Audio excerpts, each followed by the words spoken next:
Paz de Cristo, queridos alunos do Centro Missionário Ágape, da disciplina de funções ministeriais.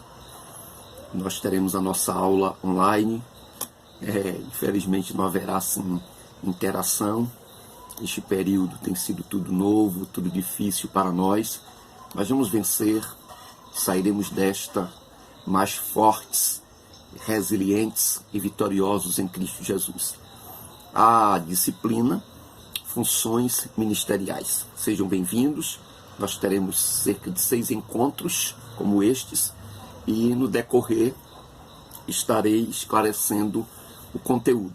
Dúvidas, os irmãos podem ver com a coordenação como farão para tirá-las, se enviarão via WhatsApp para a minha pessoa e eu vou dando algumas respostas. Eu estou com o material, Funções Ministeriais, a apostila, mas antes de começar a falar dela, eu quero apresentar esta Bíblia ministerial. Como eu sempre brinco, é uma Bíblia fenomenal.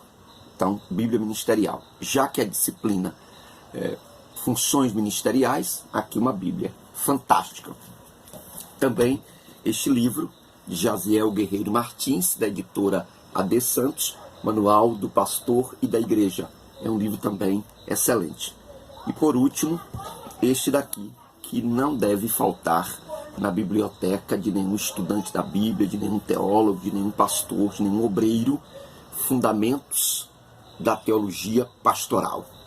Excepcional. Fundamentos da Teologia Pastoral, da editora Mundo Cristão. Isto posto, nós vamos começar o conteúdo da nossa aula, o ministério e suas funções auxiliares. Então, começamos falando da nomenclatura ministerial. Os vários nomes que a Bíblia usa para os que servem a Deus. São vários nomes para aqueles que desempenham a obra do ministério. Ou, em outras palavras, para aqueles que estão exercendo o santo ministério ou ministério cristão. Então, alguns nomes serão abordados depois com mais detalhes, mas a princípio eu vou citá-los para que os irmãos tenham noção. Pastor é o primeiro título, o primeiro nome utilizado. Cooperador de Deus, discípulo, despenseiro, embaixador, evangelista, homem de Deus, mensageiro, ministro da palavra, ministro do evangelho, missionário ou enviado, obreiro, servo, soldado. Só aqui nós terminamos de ver vários nomes, uma nomenclatura extensa para alguém que serve a Deus na obra do ministério. Cada nome desse tem um significado especial que representa a função ou a missão. Eu citei títulos, mas na realidade o ministério não é título, é vocação, é chamado. E mais na frente nós vamos falar sobre isso. Vocação e chamada. Mas cada nome tem um significado. A palavra pastor, por exemplo, é aquele que apacenta, que guia, que dirige, que cuida e que guarda o rebanho. É uma palavra inclusiva, ou seja, inclui várias atividades e é extensiva, porque no sentido pleno, lato da palavra, pastor é alguém que está à frente do rebanho com algumas responsabilidades. Cuidar, pastorear e apacentar na origem tem a ver com apacentar, levar ao pasto. Então esse levar ao pasto é alimentar, dirigir. Por isso Jesus diz assim, olha, as minhas ovelhas ouvem a minha voz e me seguem. Por quê? Porque a ideia é que o pastor dirige, o pastor guia, mas também o pastor guarda. Ou seja, o rebanho que o Senhor lhe confiou está sob sua custódia. Você guarda dos lobos, das seitas, dos hereges, dos ensinamentos errôneos. O pastor precisa ter noção disto. Por isso o apóstolo Pedro diz que quando vier o Supremo Pastor, nós iremos prestar contas. Então cuide bem do seu rebanho. Letra B, cooperador. Então, cooperar, operar com. Então a ideia é que nós estamos cooperando com Deus e Deus coopera conosco. Isto é maravilhoso, é fantástico.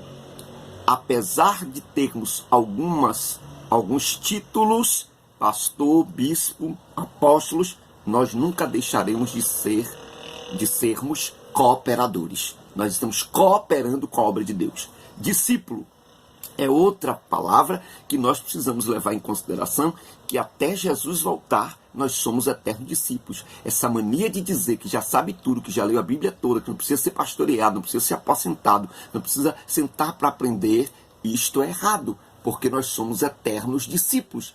Até Jesus voltar, nós estamos como aprendizes, como alguém que deve sentar aos pés do Salvador, aos pés do Mestre, e alguém que deve ser também pastoreado, orientado. Então nós não devemos pensar apenas na ideia de fazermos discípulos, mas na ideia central de que nós somos discípulos. Todo obreiro será sempre um aprendiz na obra de Deus, porque naquilo que você não tem conhecimento, outros terão.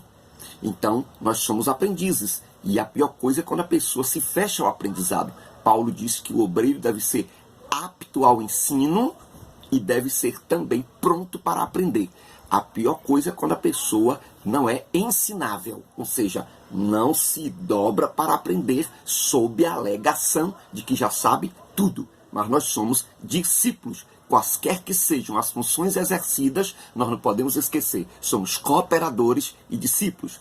Letra D, nós somos despenseiros. E aí nós vamos pensar na despensa, aquele lugar da casa onde eram colocados os gêneros alimentícios. Como despenseiros, nós somos os administradores da guarda da obra do Senhor e aquele que guarda, ou aqueles que guardam e distribuem o alimento.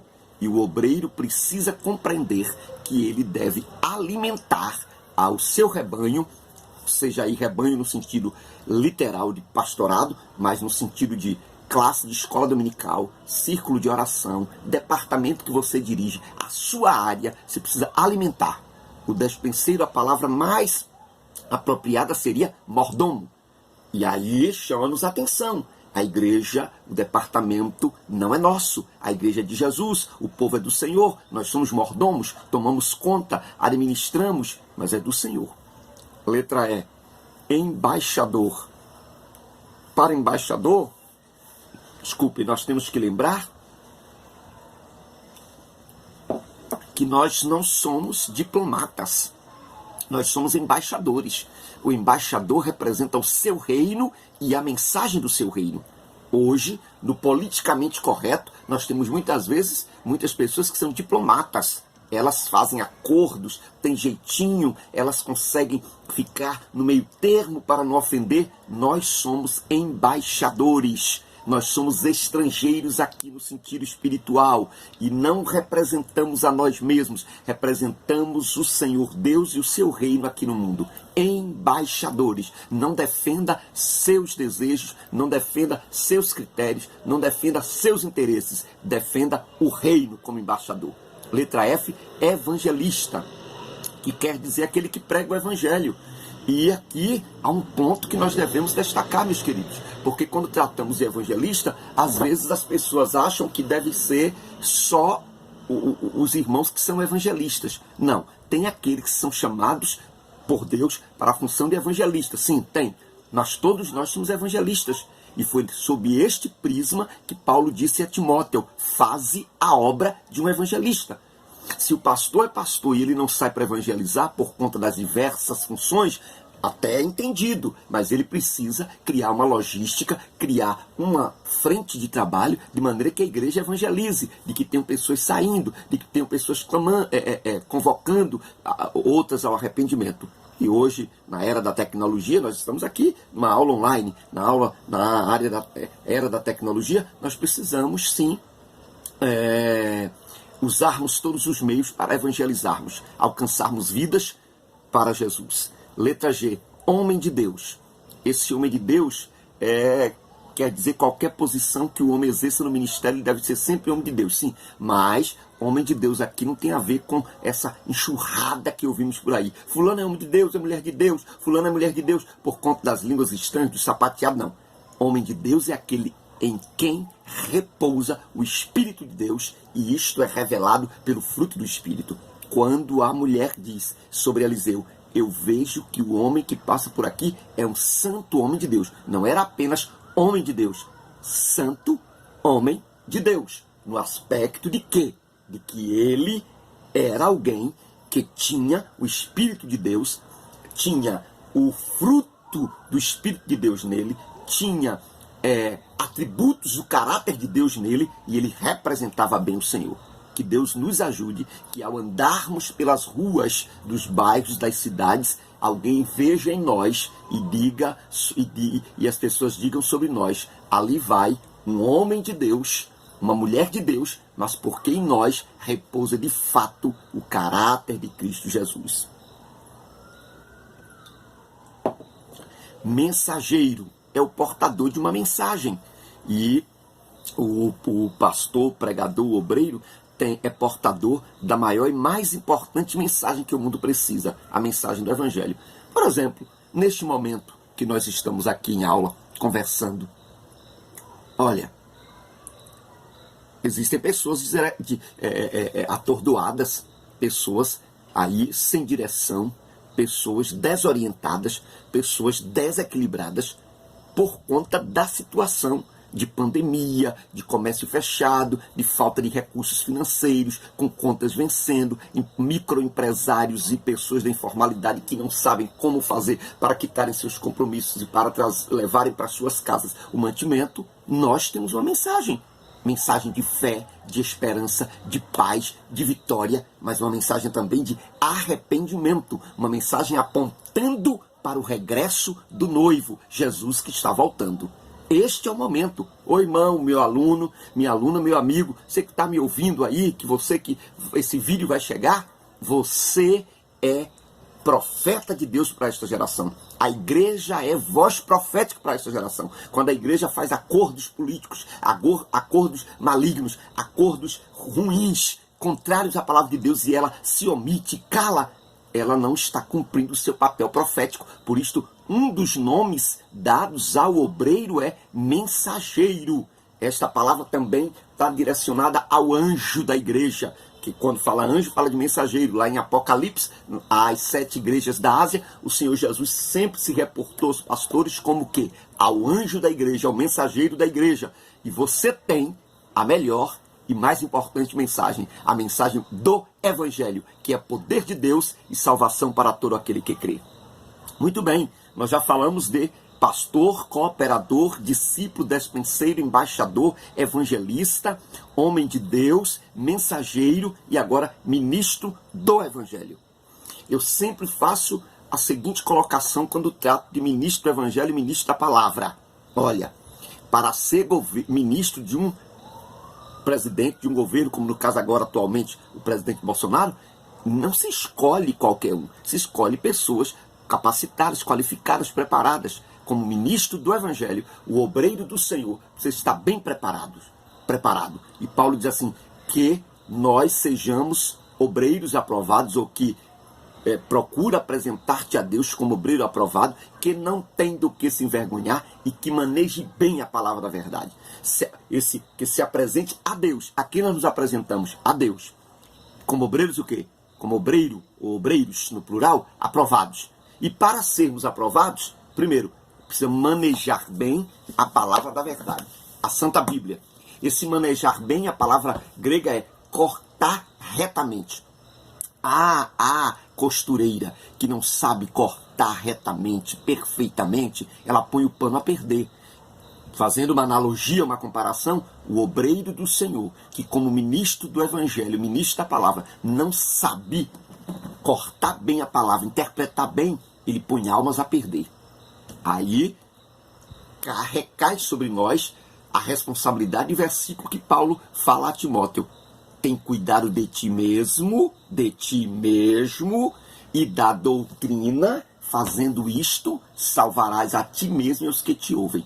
Sobre nós pesa a responsabilidade de cuidarmos da nossa vida espiritual e da vida daqueles que nos ouvem. E como ministros do Evangelho, precisamos estar preparados para interpretarmos bem as Escrituras, utilizemos a hermenêutica, a exegese, aprendamos a interpretarmos corretamente para que apresentemos aos nossos discípulos, nossas ovelhas, a palavra genuína, como o apóstolo Pedro diz, o leite racional sem mistura. Por isto, ministro do Evangelho. Aquele que prega o Evangelho, que anuncia o Evangelho, que anuncia a palavra, que anuncia as boas novas.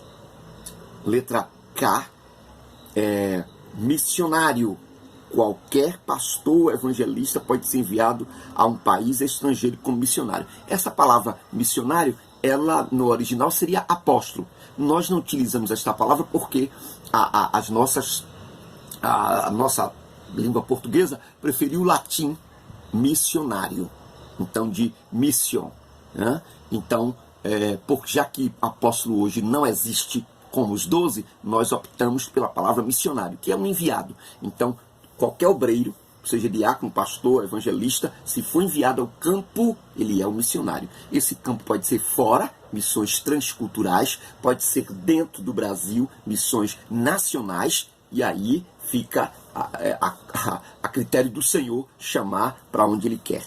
Eu falei então, ministro do Evangelho, ministro da palavra, uma coisa está ligada à outra. Letra L, obreiro. Todo servo de Deus é um obreiro, estando envolvido na obra.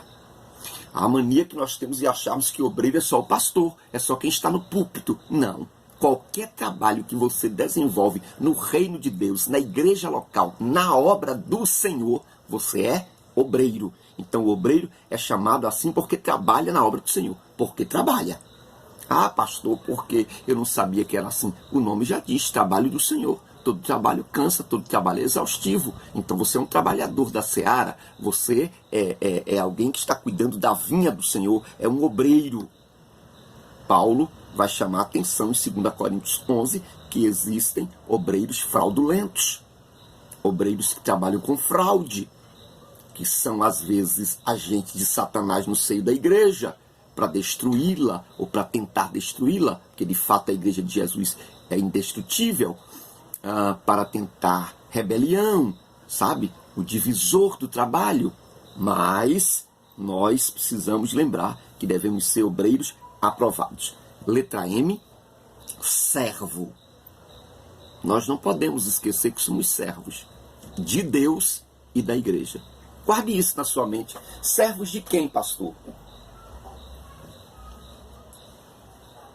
Servos de Deus e da igreja.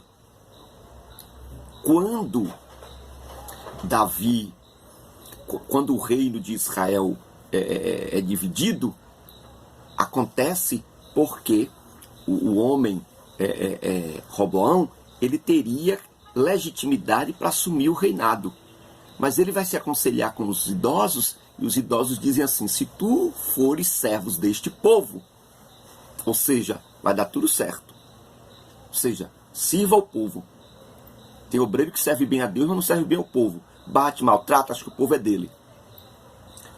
Mas o Roboão foi lá e pede orientação aos jovens, aos amigos dele, aos brothers. E os brothers disseram que nada, Roboão. Esse povo está chiando de barriga cheia.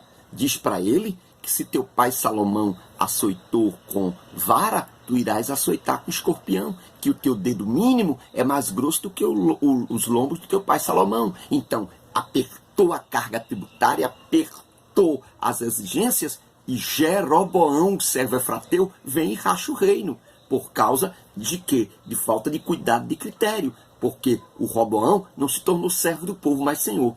Queridos, nós somos servos. Quaisquer que sejam os títulos dados a nós, o maior título somos servos de Deus e da igreja. Todos os ministros são servos de Deus. E Paulo sempre se apresentava assim: Paulo, servo de Jesus, o servo de Deus e apóstolo de Jesus. Veja que a palavra servo vem antes da palavra apóstolo. Letra N, soldado. E aqui nós estamos encerrando esse primeiro momento. Soldado. Esta é uma posição que lembra guerra, batalha, mas também uma posição que lembra o quê? Lembra que você deve ter uma disciplina, que você tem um comandante, E o apóstolo Paulo diz que aquele que se alistou para a batalha não se embaraça com as coisas desta vida, procurando agradar aquele que lhe alistou. E nós, então, como soldados de Jesus, nós temos que agradá-lo. Essa é uma posição de lutador. Nós estamos com duas grandes guerras.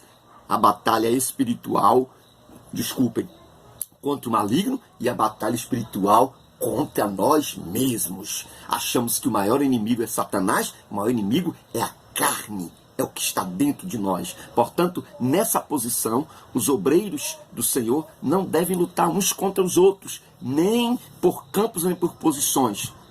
Na realidade, nós temos que lutar contra as hortes infernais da maldade, nos revestirmos de toda a armadura de Deus, aos Efésios capítulo 6, versículo 10, e pedirmos ao Senhor: adestra as nossas mãos para a batalha, cinge os nossos lombos para a peleja e sustenta os nossos joelhos desconjuntados, para que possamos avançar. Meu irmão, minha irmã, o encerramento desta aula é: você é um guerreiro, e como guerreiro e soldado, nós estamos tendo como comandante um general que nunca perdeu batalha.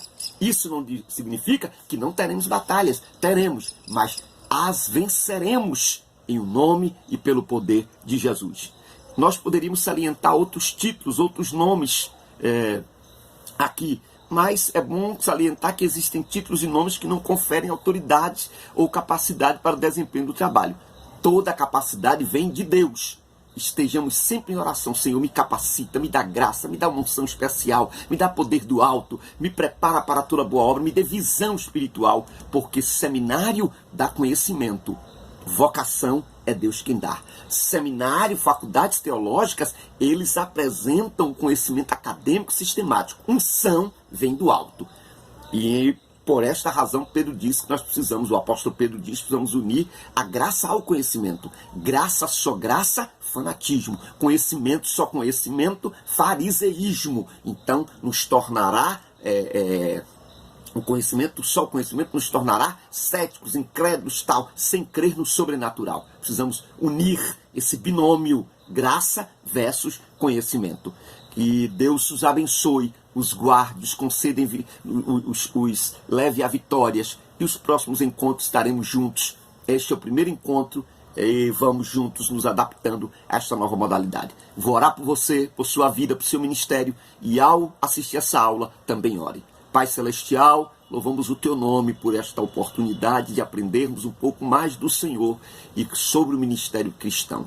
Abençoa os Teus servos que são alunos, deles a Tua graça, a iluminação do Teu Santo Espírito, sobretudo deles a unção do alto, e que eles sejam úteis ao Teu reino aqui na terra. Abençoa cada família, abençoa cada ministério, abençoa o Centro Missionário Ágape, Senhor, e que nós passemos por esta crise e ao sairmos dela, saiamos mais do que vencedores. Guarda as nossas vidas, nos abençoa e usa-nos para a glória do Teu santo e bendito nome, em o nome de Jesus. Amém.